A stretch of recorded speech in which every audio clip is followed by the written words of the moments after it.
Glaring down on me are 4 bright white spotlights. I see the rowdy crowd restless in their seats. I feel the soft grass mold under my uniform, freshly polished black shoes. I smell the kettle corn popping on the sidelines. I hear the directors howling their final thoughts. I taste the cold metal against my shaking, chapped lips. And then everything becomes still when the drum major's hands go up. The only thing keeping me upright is the familiar feeling of the sleek silver keys under my worn, calloused fingers. I'm standing on a football field. I am playing my piccolo. Many of you probably have an activity or hobby that you've been doing for many years. In my case, it's playing the piccolo. I've been playing my instrument for over 9 years now, and it clearly represents me as a person. Through the uniqueness of the instrument, it shows my tendency to be different. Through the keys, it portrays my dependence on loved ones. And through the image of the instrument as a whole, it portrays my desire for greatness. Today, I'll show you just how this tiny woodwind defines me.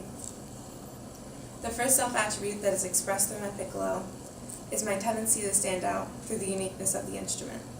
When I first started playing music, it was originally on the flute. There are too many people in my section because every teenage girl wants to pick the flute, so it felt impersonal and cliche. So I decided to downsize to the piccolo. There's only ever 1 or 2 piccolos at most in any ensemble because it's such a high pitch and it's not good to hear. So I feel that this instrument is the embodiment of someone who wants to stray through the flock, just like myself. Now that we've seen the uniqueness of the instrument, let's move to the body and the keys. The second self-attribute that is expressed through my piccolo is my dependence on loved ones, just as the keys depend on each other to make a note and make music. As you can see, there are 13 keys on the piccolo in total. Each can be pressed down individually, but to make any music or to make a note, they have to be pressed down together. My friends and my family mean everything to me, and just like the keys' relationship to each other, I need them to survive and progress. After looking at the keys, let's move on to the image of the instrument as a whole. The last self-attribute that is expressed through my piccolo is my desire for greatness. The image of the piccolo shows hard work and talent in any ensemble, and as stated earlier, I started out on flute before I transitioned to piccolo.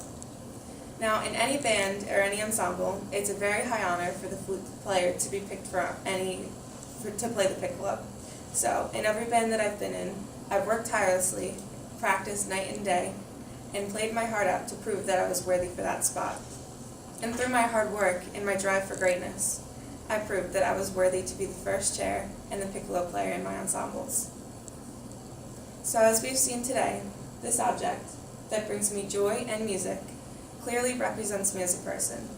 It portrays my uniqueness, my dependence on loved ones, and my desire to achieve greatness. And through the years that I've been playing music, I've learned that when I'm creating the music is really creating me.